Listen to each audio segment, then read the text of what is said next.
네, 대보각선사어로 함께 보고 있습니다.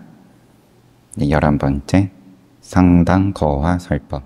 거화설법은 앞선 선사들의 이야기를 인용하는 그런 설법이다.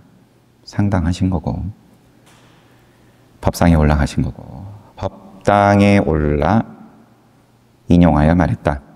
수보리가 바위굴 속에서 연좌하고 있는데, 연좌, 단정히 앉아 몸과 마음을 고요히 하여 좌성함. 여러 하늘의 천신들이 꽃비를 내려서 찬탄하였다. 수보리가, 금강경에 나오는 그 수보리가 바위굴에서 앉아가지고 정진하는데, 여러 하늘에 또 천상도 무슨 천 하면서 또 여러 천상으로 나눠서 얘기하니까 한 천상이 아니라 여러 천상에서 천신들이 꽃비를 내려서 찬탄했다. 이에 수보리가 말했다.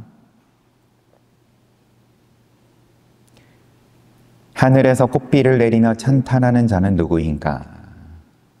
여러분들이 앉아서 정진하는데 뭐 꽃비가 내리든 뭐가 내리든 그러면은 이제 첫 마디가 뭐가 나올란지, 지금 수보리는 꽃비를 내리며 찬탄하는 자가 누구냐 이렇게 물었어요.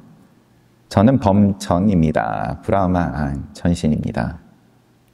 그대는 왜 찬탄하지?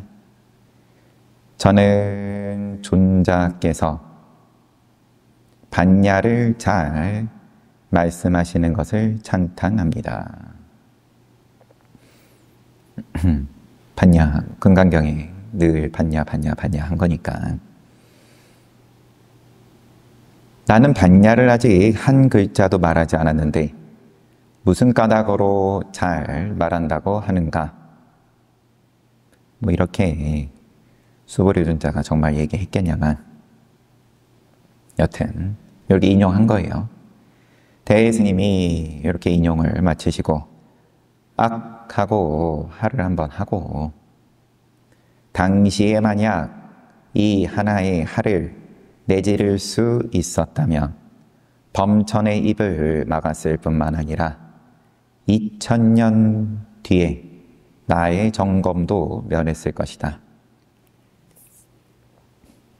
2000년쯤 됐나요? 대스님 하시던 때가.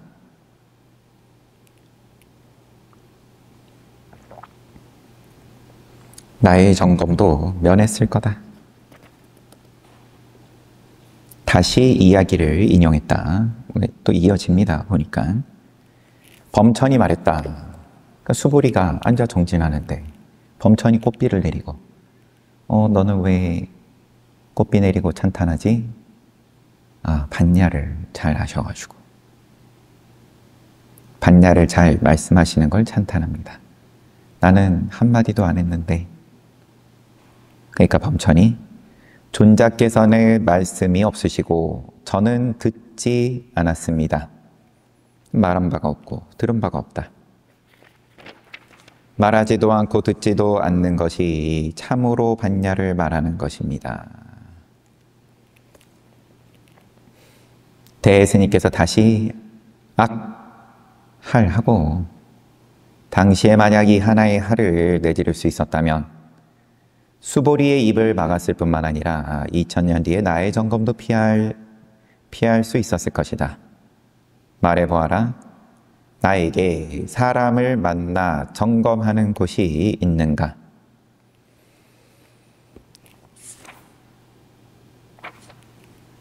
그러고는 스스로 말했다. 어떤 곳이 사람을 만나 점검하는 곳인가? 쓸데없는 말로 수다를 떨어서는 안 된다. 그러면 참회해야 되는데 수다를 떨고 그것도 남들 보라고 인터넷에다 올리고 있으니까. 여기 이제 주석으로 요 범천과 수보리의 문답에 대해서 설도 중연의 어록, 명각선사 어록에 나온다. 대해종고의 스승이 원호극근이 지은 벽암록 제6칙에도 인용되어 있다. 이 이야기는 유마경에 나오는 이야기인 나무 아래에서 연자하다가 유마일에게 고지람을 듣는 사리불의 일화를 나름 변형하여 만든 것으로 보인다. 유마경에 나오는 이야기의 어떤 변주다. 등장인물들도 좀 다르고. 하지만 그러면은 앉아서 이 사리불하고의 일화는 유마일이 꾸짖은 부분은 이렇게 앉아가지고 고요함을 구하는 이제 그런 모양에 대해서 이제 뭐라 한 거였겠죠. 근데 여기서는 지금 범천이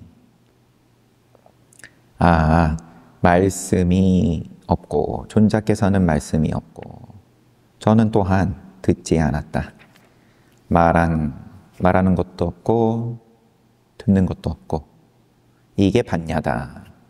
이런 말을 하면 이거 가지고 깨닫게만 해주면 되죠. 어찌됐든 간에.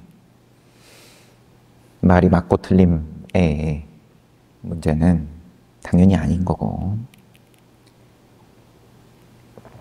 유마일이 박수를 치면서 찬탄을 했든 꾸짖었든 그리고 또 뒷사람의 입장으로서 그걸 이렇게 써먹든 저렇게 써먹든 결과가 뭐냐?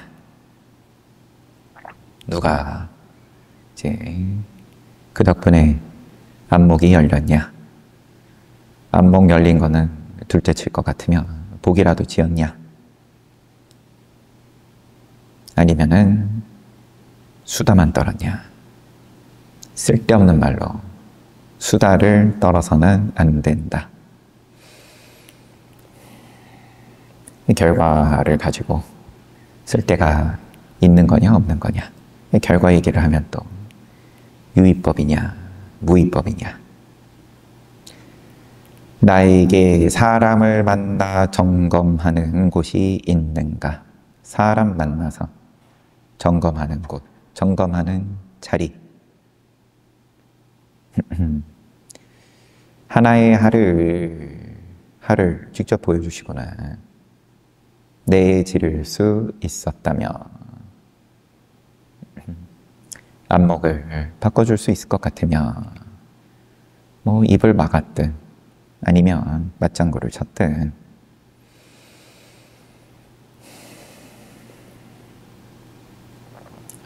저도 그만하고 넘어가야지. 12번째 상당설법. 법당에 올라 말했다. 물 밑에서 진흙소가, 진흙소는 물에 들어가면은 다 물에 풀어지는 건데 생철을 씹어 먹으니 가밤파티가 혓바닥을 깨문다.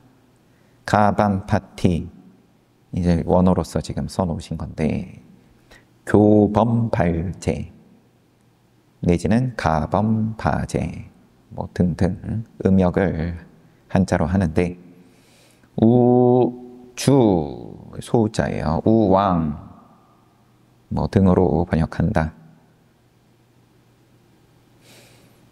서가모니의 제자인 비구인데 계율을 가장 잘 이해하고 있었다고 한다. 우팔리 존자를 말하는 건가요, 그럼? 우팔리, 우주, 우왕, 우적 이런 걸로 보면. 근데 가반파티라 그러면은 우팔리하고는 이름이 다른 것 같아서. 여튼 그 계율을 가장 잘 이해하는 가반파티가 혓바닥을 깨문다.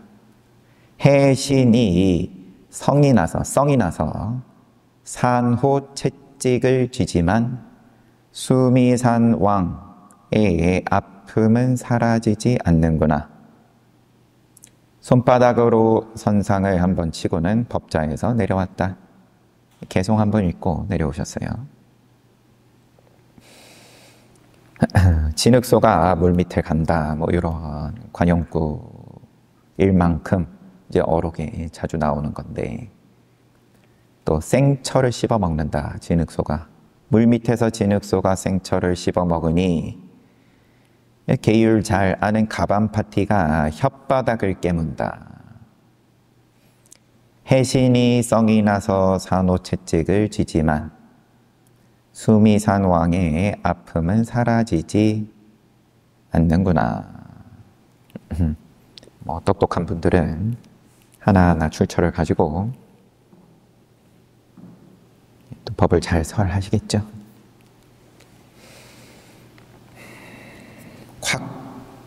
진흙소가 어떻게 물 밑에서 생철을 또 어떻게 씹어먹지?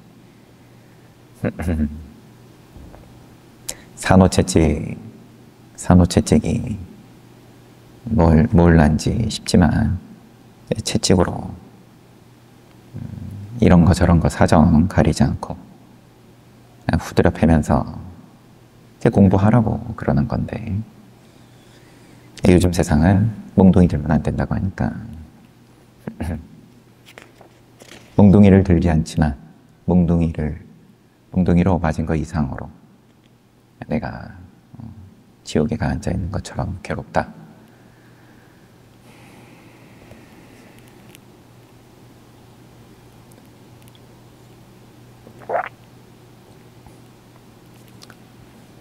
편안하려고 종교를 찾아본 건데,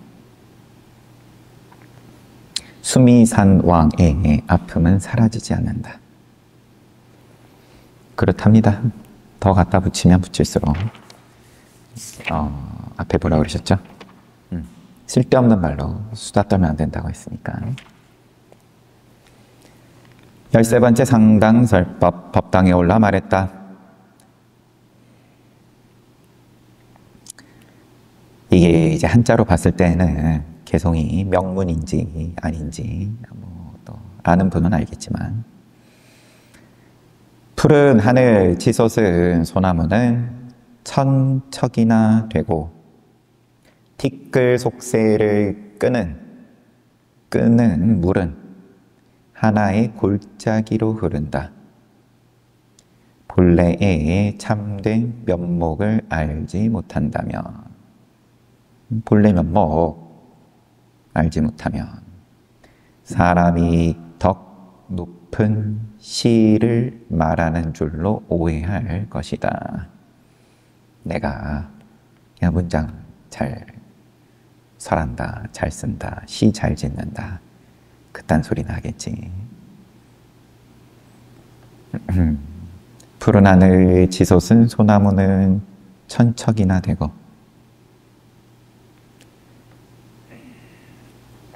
늘 그래요. 뿌리 깊은 나무는 뭐라 하고, 샘이 깊은 물은 마르지 않고, 뿌리 깊은 나무는 바람에 흔들리지 않고.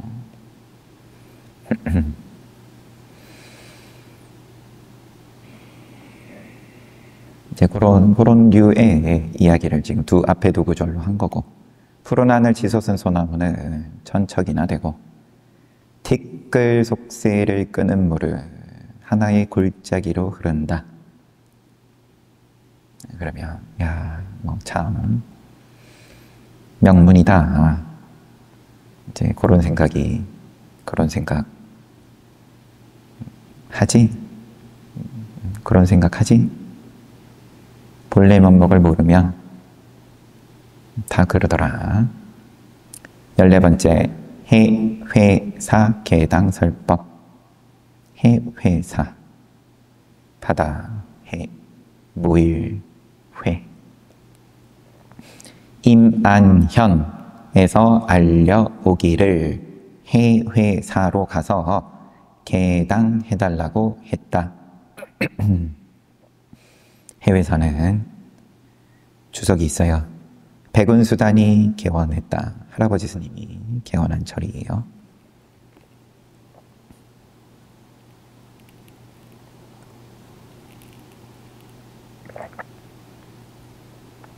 이에 대해는 해회사로 가서 개당설법을 했다. 대가 소를 들어서 대중에게 읽어주었다. 누가 쓰셨는지 또 뭐 축사 같은 거라는 거는 앞서서 우리가 봤죠. 문체가 드러나기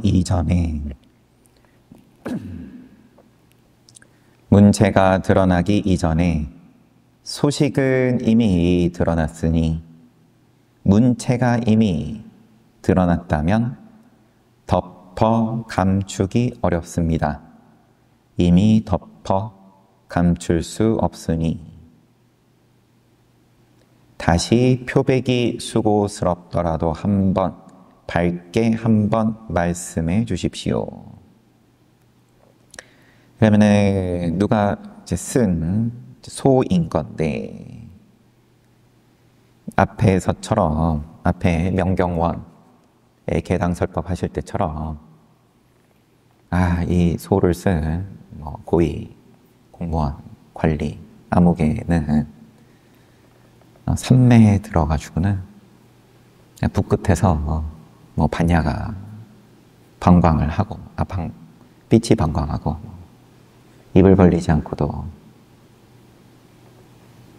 반야가 쏟아져 나온다. 이제 그러면서 소는 안 읽고 찬탄만 하고 끝내셨었는데, 여기서는 문체가 드러나기 이전에 소식은 이미 드러났으니 문체가 이미 드러났으면 덮어 감추기 어렵습니다. 뭔가 이제 낭중지추 느낌의 이야기를 하고 이 대종고 스님은 이미 세상에 이제 모양을 드러내시기로 하셨으니까 참 잘 부탁드립니다. 그런 이미 덮어 감출 수 없으니 다시 표백이 수고스럽더라도 밝게 한번 말씀해 주십시오.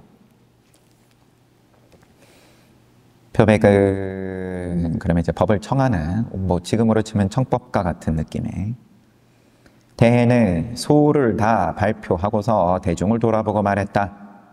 지현과 학사들께서 이미 여러분들에게 제1의 죄를 드러내 알려주셨다. 이 지현과 학사들께서 쓴 소 내지는 축사인 모양입니다. 지현, 현의 우두머리, 학사, 선비나 관리를 우대해서 부르는 명칭. 이미 여러분들에게 내가 이 소 읽어보니까 이미 이거 다 부처님 말씀이네. 제1의 죄를 드러내 알려주셨다.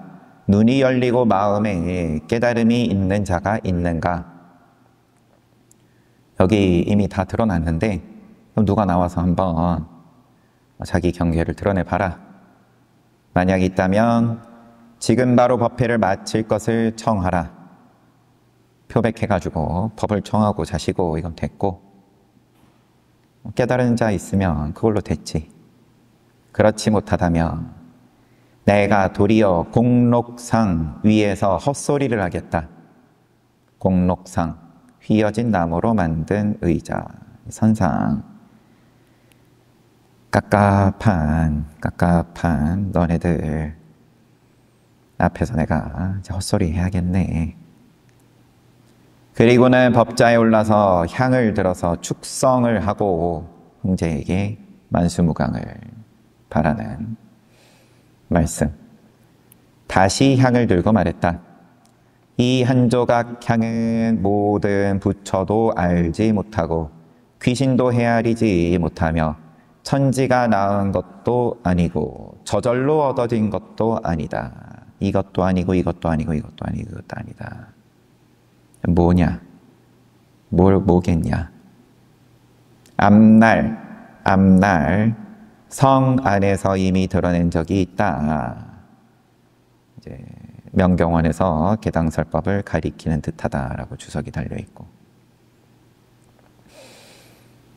오늘 사람과 천신들이 두루 모였고 인천에 중생들이 다 모였고 사부대중이 모두 왔지만 여기에 아직 이 향기를 맡지 못하는 자가 있을까 염려되어서 거듭 새로이 말하지 않을 수 없구나. 곧 향을 태우고 자리에 앉았다. 어떤 스님이 물었다. 요풍이 영원히 분이 요풍. 요 임금의 어진 덕이 전하에 널리 퍼진 것을 말한다. 요풍이 영원히 분이 보살이 관리의 모습으로 나타나 있고, 오늘 그런 이 자리에 온 아까 지현과 학사들 또 이제 높여서 한 스님이 나와가지고 참 요풍이 영원히 분이, 그러면 또 황제도 찬탄하는 걸 테고, 보살이 관리의 모습으로 나타나 있고, 불일이 이제 부처 해, 부처 태양, 부처님의 그러면 그 광명이 높이 떠서 밝게 빛나니 노시 노인, 노시는 이제 서가모니죠. 노시 노인이 이 소림의 노래를 부르는구나. 죄송합니다. 노행자, 육조해능입니다. 황면노자가 서가모니고, 노시 노인이 육조스님이 이 소림의 노래를 부르는구나. 축성하여 개당하셨으니 법요를 듣고 싶습니다. 큰 소리는 시끗하고, 육조스님께서 현현하셨습니다. 개당하셨으니까 법의 요체를 말씀해 주십시오. 대스님께서 하늘을 놀라게 하고 땅을 뒤흔드는구나. 스님으로 말미암아 한 방울 조개의 물이 온 나라를 적시는 빗물이 되어 우리 임금님의 황제의 은혜에 보답할 것입니다. 이런 연출이 이제 개당을 했을 때에는 어떤 의식으로 들어가는 거로 보입니다. 앞에 명경원에서도 그러하고, 대스님이 한 마리의 기러기가 처음 돌아와도 온 나라는 이미 가을이다. 한 마리의 기러기가 처음 돌아와도 온 나라는 이미 가을이다. 기러기가 돌아오는 게 언제 돌아오죠? 참.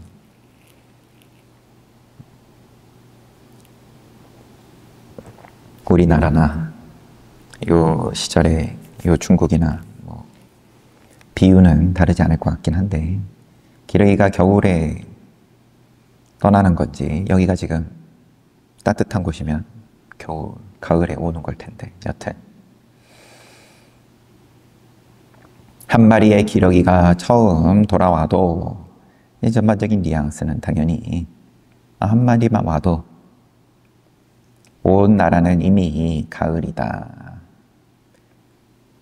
그러니까 이 스님이 금륜왕이 삼천세계를 도맡아 다스리고 옹력,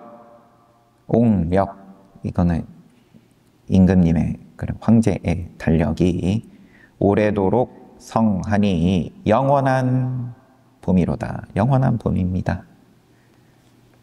누가 바라지 않겠냐? 대스님께서 누군들 바라지 않겠냐? 잠시만 보면 한 스님이 나와가지고 거창하게 참 요 임금의 요 황제의 바람이 부니 참 이제 우린 태평성대입니다. 좋을 일만 남았습니다. 이 개당 할아버지 스님이 지은 절에 지금 대종고 스님 모실 수 있게 돼가지고 우리는 이제 좋은 날만 남았습니다. 봄입니다. 하늘을 놀라게 하고 땅을 뒤흔드는구나. 이런 이야기 대스님께서 하시니까 또 비슷하게 이 스님은 계속 온 나라를 적시는 한 방울 조개의 물이 되어가지고 우리 황제의 은혜에 보답할 겁니다. 한 마리의 기러기가 처음 돌아와도 온 나라는 이미 가을이다. 가을, 다음엔 또 겨울이고 한데, 그러면은 이 스님이 하는 말에 좀 초치는 소리를 하시는 느낌도 없잖아 있고, 그러니까 이 스님은 또 뭐라 하고 영원한 봄입니다. 그러니까 대스님이 누가 바라지 않겠냐. 다시 어떤 스님이 물었다. 딴 스님이 또 나와가지고는 삼성 스님의 임재 스님 밑에 그 제1자 삼성 스님이 나는 사람을 만나면 나가면 사람을 위하는 것이 아니다 라고 했는데 그 뜻이 뭡니까? 임재 어록에 있는 내용을 가지고 와가지고 나는 사람을 만나면 그러면 두드려 깨가지고 깨닫게 한다 이런 게 아니라 그냥 나간다. 근데 나가면 사람을 위하는 게 아니다. 보살은 늘 사람을 위해야 되는데 저 말이 뭐냐 그러면 이 말이 사람을 위하지 않는다. 대스님께서 사람을 죽이는데 꼭 칼을 쓸 필요는 없지. 사람 죽이는데 꼭 칼을 쓸 필요는 없지. 이 스님이 다시 이제 흥화 스님은 흥화존장이죠. 나는 사람을 만나면 요 이야기에 빗대가지고 나는 사람을 만나면 나가지 않는데 나가지 않으면 곧 사람을 위하는 거다. 거꾸로 얘기했어요. 나라면 다르게 얘기하겠다. 흥화 스님이. 이거는 또 어떻습니까? 대스님이 사람을 살리는데 어찌 꼭 칼을 사용하겠느냐? 앞에는 사람 죽이는데 꼭 칼을 쓸 필요는 없다 하시더니 사람 살리는데 어찌 꼭 칼을 사용하겠냐? 이 스님이 마땅히 나가야 하는데도 나가지 않을 때는 어떻습니까? 대스님이 줄 없는 쇠사슬이 양쪽으로 흔들린다. 쇠사슬인데 줄이 없습니다. 쇠사슬인데 쇠사슬이 아니에요. 양쪽으로 흔들린다. 줄 없는 쇠사슬이. 이 스님이 오로지 흘러 통하기만 하는군요. 그러면 정말로 통할 것 같으면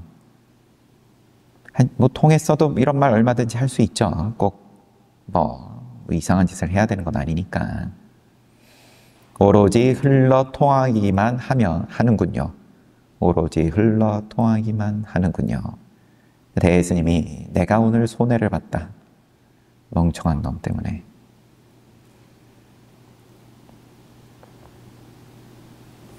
이분답이 삼성스님 이야기, 그 다음에 흥화존장이 거기에 대해서 나는 다르게 얘기하겠다.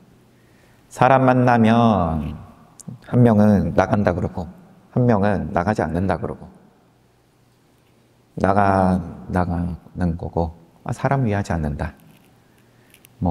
이렇든 아니면은 나가지 않는다. 나 사람 위하는 거다. 그렇든 사람을 위한다.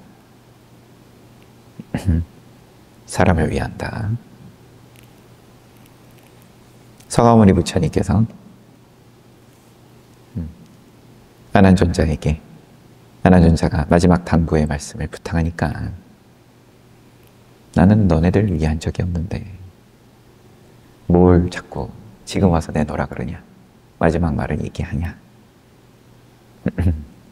누구를 그러면은 서가모니 부처님 다음에 믿고 따라야 되는지 그거를 왜 궁금해하냐.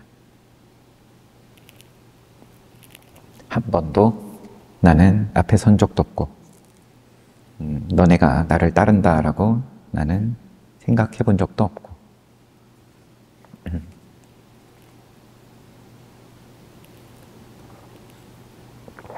위함을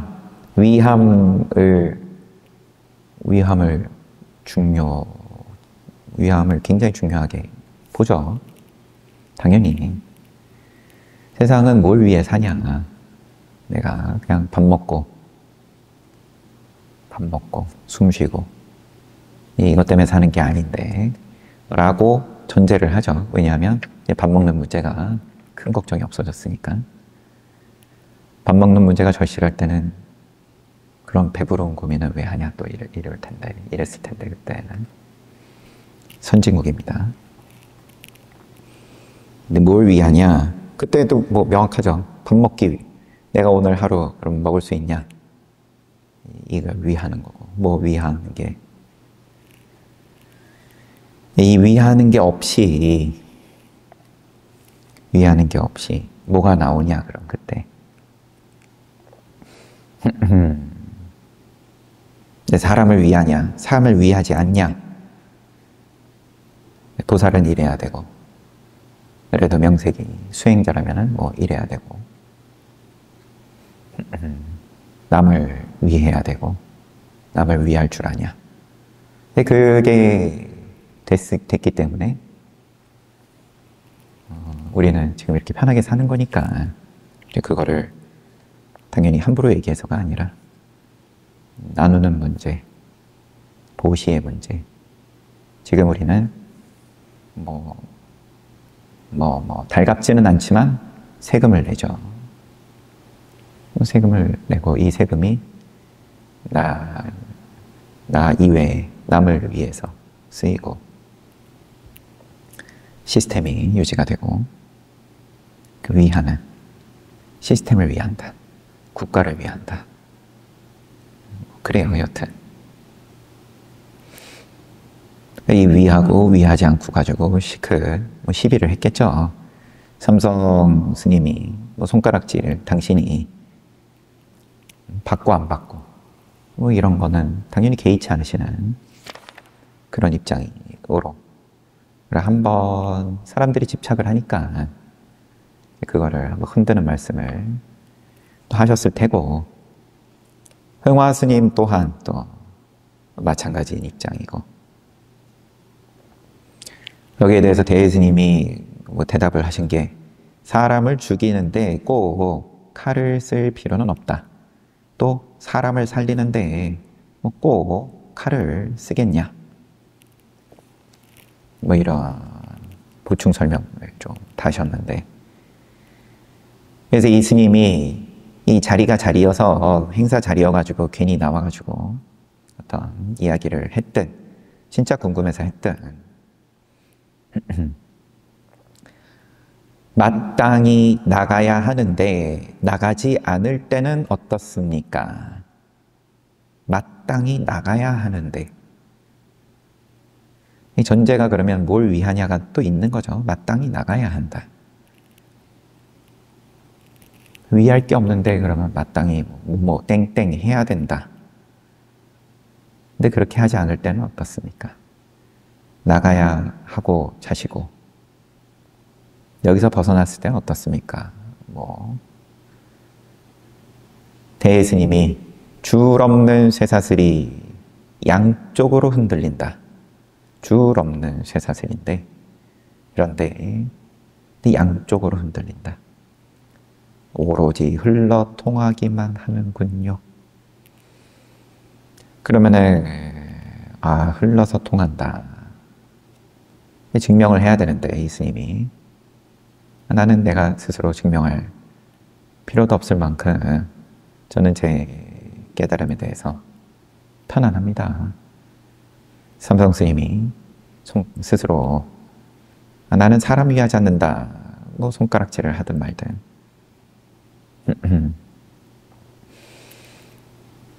근데 대해 스님이 내가 오늘 손해봤다. 그리고 말했다. 이어져요. 불법에 지극하고 당연함은 묻고 답하는 곳에 있지 않다. 묻고 답하는 모양을 안 쓸 수는 없겠지만 당장에 내가 정말로 깨닫고 싶고 불법에 대해서 인연이 그러하면 입으로 묻든 행동으로 묻든 어찌됐든 간에 가르침을 구하지만 불법에 지극하고 당연함을 불법의 이 뭐라고 말로 설명할 수 없지만 당연한, 사람을 위하든 위하지 않든 나가야 되는데 뭐 나가지 않든 근데 당연하다. 묻고 답하는 곳에 있지 않다. 비록 묻는 것이 두루한 지혜가 구름처럼 일어나는 것과 같고, 비록 묻는 것이 두루한 지혜가 구름처럼 일어나는 것과 같고, 답하는 것이 두루한 어진 덕이 병에서 쏟아져 나오는 것과 같다고 하더라도, 뭐 이 병은 물병 같은 그런 병이겠죠. 두루하다 그러면은 자제인 거죠. 어디에나 있다. 어디에나 지혜가 구름처럼 일어나고, 또 덕이, 지혜와 덕이, 부처님의 양족존이 쏟아지더라도 묘한 요점을 알지 못하면 그게 전부가 아니다. 이 묘한 게 있다. 이 묘한 요점을 알지 못하면 다만 우스개 말이 될 뿐이니, 우스개 말이 쓸데없는 말로 수다를 떨어서는 안 된다.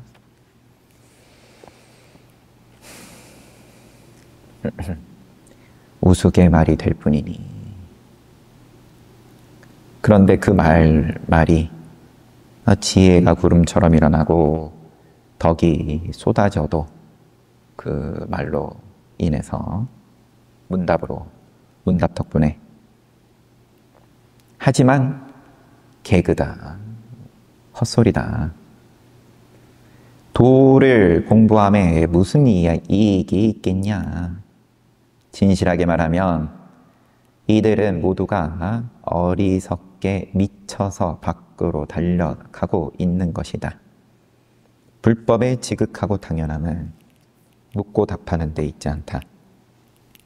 묻고 답하는 건 설령 지혜와 덕이 구름처럼 일어나더라도, 하물며 그렇지도 않은 헛소리는 말할 것도 없고,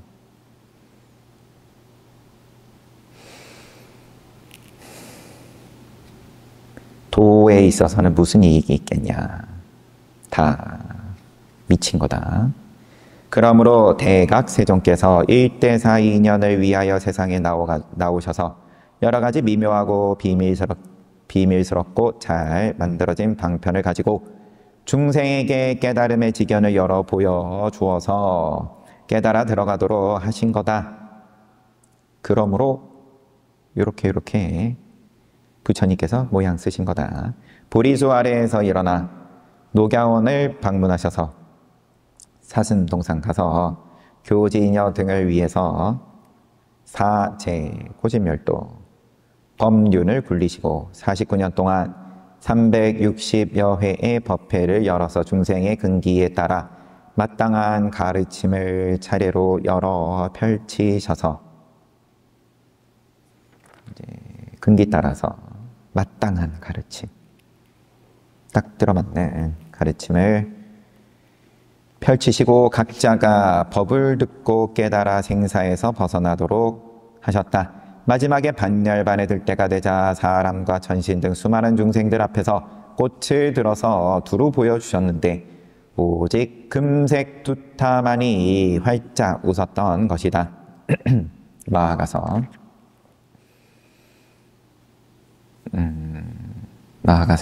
그 이신전심, 그리하여 세존께서 말씀하시기를 나에게 정법, 안장, 열반, 묘심이 있는데 그대에게 전해주노라 라고 하셨다. 이로부터 인도에 28대 조사, 중국에 6대 조사 거쳐가지고 천하의 노스님들이 각각 마음을 가지고 마음을 전하여 서로 이어져서 끊어지지 않았던 것이다. 마음을 가지고 마음을 전했다. 이 묘한 묘심, 열반 묘심, 묘한 마음 내지는 묘한 요점, 뭐라고 생각하냐, 뭐라고 생각하고 있냐, 뭐라고 착각하고 있길래 다들 공부가 이 모양이냐. 이제 열심히 이런 말씀을 지금 개당설법을 하시면서 해회사 개당설법 하시면서 부처님께서 쓰신 이러한 모양들이 다 방편이고, 하지만 그 묘한 게임, 묘한 마음, 요게 있다. 너네가 수행이다 아니면은 불교다 라고 생각하는 거는 몽땅 다 착각이다. 만약 그 묘한 요점을 알지 못한다면 한결같이 지견에 빠지고 말을 따라 치달릴 것이니 정법안장이 어찌 오늘까지 흘러왔겠느냐. 여기에서는 모름지기 어떤 성스러움도 찾지 않고 자기의 신령함도 소중하게 여기지 않는 그렇게 격식을 벗어난 도인이어야만 비로소 이 한계 큰 일을 감당할 수 있는 것이다. 자, 어떤 것이 격식을 벗어난 도인인가? 듣지 못했는가? 옛날 강서의 마조대사는 서당 지장을 시켜 경산의 국일 선사에게 편지를 갖다 주게 했는데, 마조 스님이 서당 지장 시켜가지고 국일 선사에게 편지 심부름 시켰어요. 국일 선사가 경산 도흠. 그리하여 붓을 가져와 지장이 보는 앞에서 원상 가운데에 한 점을 찍었는데, 동그라미 하나 그리고는 가운데 점 하나 찍었나 봐요. 지장은 어떻게 손쓸 수가 없었다. 아, 죄송합니다. 한 줄을 건너뛰었어요.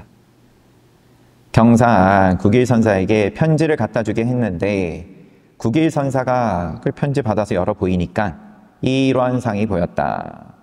동그라미 하나가 있었어요. 그래가지고 국일선사가 붓을 갖다가 지장이 보는 데서 그 가운데 점을 하나 찍었어요. 지장은 어떻게 손쓸 수가 없었다. 이것이 어찌 격식을 벗어난 소식이 아니겠는가. 쭉 인용을 하시고는 여기에 이 격식밖에 도리가 담겨져 있는데 이게 보이냐? 와 닿냐? 마조 스님과 그러면은 경산 스님이 그럼 누구를 위해 가지고 지금 이렇게 편지를 주고받냐? 그 가운데에서 서당 지장 스님은 편지 심부름 하면서 그러면은 그 자리에서 깨달았든 이것이 어찌 격식을 벗어난 소식이 아니겠는가. 만약 격식 밖에서 헤아린다면 다시 도리어 옳지 않다. 격식을 벗어난 소식을 찾겠다고 또 뭔가에서 헤아리면 옳지 않다. 여러분은 이제 어떻게 밝혀내겠으며 때에 알맞게 어떻게 받아 쓰겠느냐. 어떻게 할래 너네는? 큰일 났다. 이렇게 반만 축내다가 한생 가면 큰일 났는데 어쩔래? 아까 지현과 학사의 소 가운데 있는 말처럼 마조대사의 원상은 천리나 되는 깨끗한 규범을 멀리 묻고 있으며 도흠 노인의 기봉은 답장을 가운데다가 점을 찍은 도흠 노인의 기봉은 일시에 여러 의혹을 찍어 부순 것이다. 의혹이 이미 부서졌다면 사람마다의 발 아래에서 큰 일은 뚜렷이 밝혀진 것이다. 큰 일이 이미 밝혀졌다면 하루 24시간 속에서 꺾고 돌리고 내려다보고 올려다보고 손가락 튕기고 웃고 기침하는 등 모두 부처의 묘한 작용이 아닌 것이 없다. 밝혔을 것 같으면 밝히지 못해도 묘한 작용이지만 편하냐? 편안하냐? 이미 부처의 묘한 작용이라면 사람에게서 얻는 것이 아니다. 이미 사람에게서 얻는 것이 아니라면 자기 몸에도 있지 않다. 자기 몸에도 있는 것이 아니라면 안에서 나오는 것도 아니고 밖에서 들어오는 것도 아니다. 이미 밖에서 들어오는 것이 아니라면, 밖으로 모든 인연을 쉬게 되고 안으로 나오는 것이 아니라면 안으로 마음의 헐떡임이 없다. 이미 안으로 마음의 헐떡임이 없고 밖으로 모든 인연을 쉬었다면 모든 지혜가 통하여 장애가 없다. 이미 장애가 없다면 부처님의 지혜가 깨끗하니 둘도 없고 둘로 나누어짐도 없고 다름도 없고 끊어짐도 없기 때문이다. 바로 이러한 때 세간법도 아니고 출세간법도 아니니 전파국을 끌어와서 전파국 세존이 교화를 펼쳤던 인도의 나라 이름 이렇게 신라국과 싸우게 하는 일이 어찌 분수밖의 일이랴. 전파국은 그러면은 서가모니 부처님 나라 당시에 그러면 인도 대륙에 있는 나라인 거고, 신라국은 우리 아는 신라인 거고요. 서로 동떨어져 있는 시대도 다르고 공간도 다른, 그렇지만 서로 어우러진다.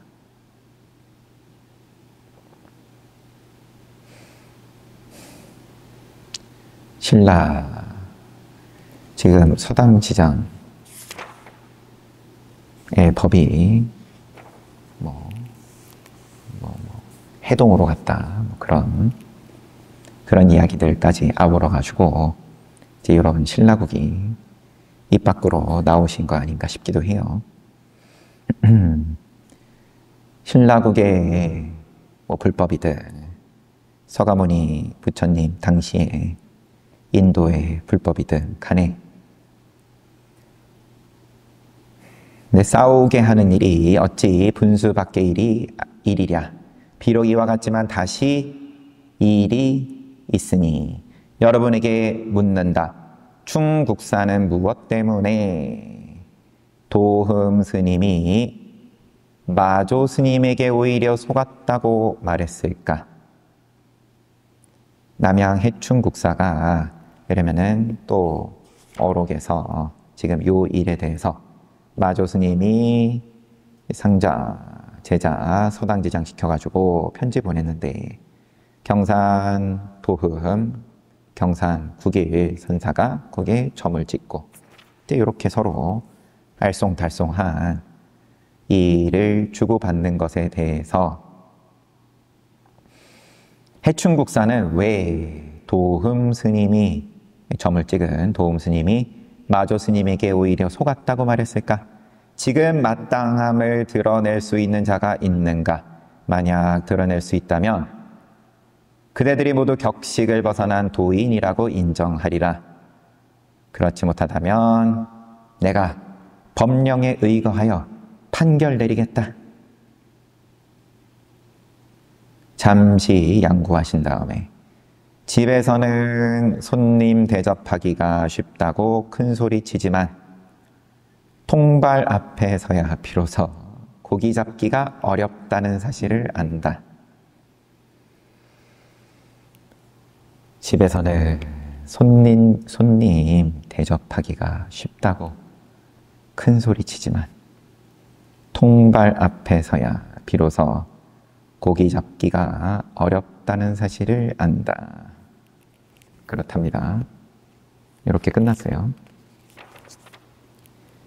해회사 계당설법이었습니다.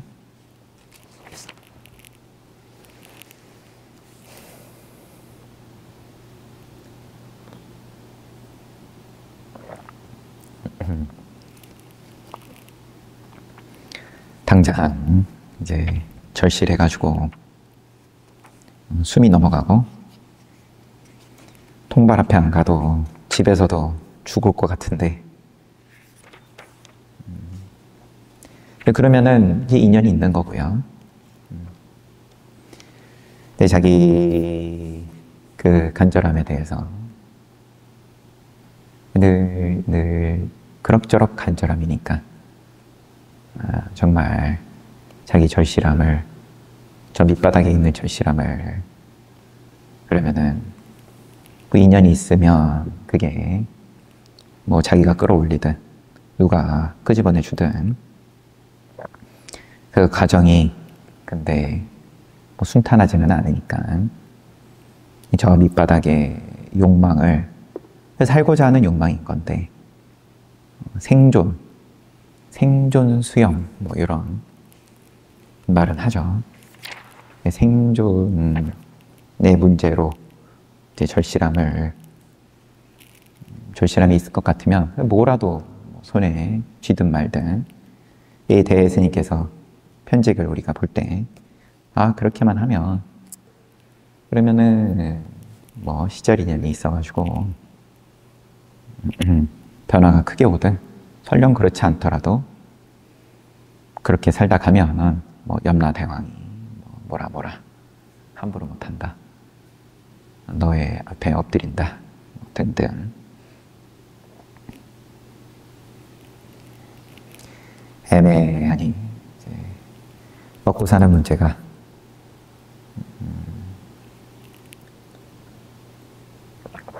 역시나 편직을 해서도 그런 얘기를 반복하신 거죠. 당신은 지체 높은 지위, 그 다음에 집안에서 편하게 굶주릴 일 없고 추울 일이 없으니까 편하게 사니까 지금 그래서 공부가 안 되는 거다. 차라리 밖에서 농사 짓는 농부들이 그 간절함이 솔직한 거고 지금 당신보다 낫다. 저 이 밑바닥을 한번 이제 보게끔 하는 그리고 그런 방편이 있는 당신도 충분히 이제 그런 이제 경험을 한 선지식께서 하시는 말씀을 이제 함께 잘 봤습니다. 시간이 좀 지나버렸어요. 쉬었다가 정진합시다.